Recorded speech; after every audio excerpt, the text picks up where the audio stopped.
Hello mga ka-specs! Here's our tutorial on how to make your Android device eSIM capable using Smart Multi-SIM.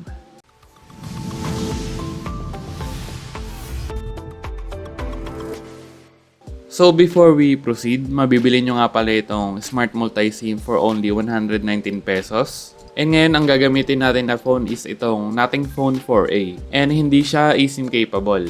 So since meron na kasamang Smart SIM ito, kailangan muna natin siyang i-register. Pero yung SIM registration is i-skip na natin. Pero kung gusto niyo ng tutorial, meron tayo nun sa balastech.com.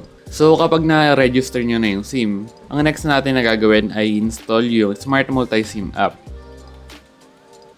After installing, buksan lang natin. So lalabas naman dyan kung pwede natin siya gamitin dito sa phone natin. So click lang natin yung continue, select allow, so scroll lang natin to.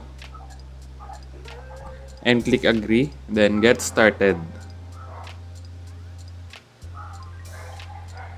Then dito makikita natin itong buy eSIM tsaka add eSIM.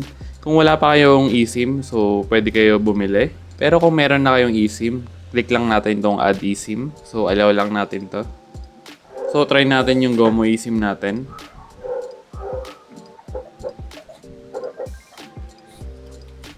Ayun, na-add na natin yung GOMO eSIM natin. So, kita nyo dito, siya yung naka-enable or naka-activate. Pero kung gusto nyo gamitin yung smart nyo, click nyo lang ito. And ganyan siya mag-work, guys. So, hindi siya pwedeng simultaneous na naka-enable.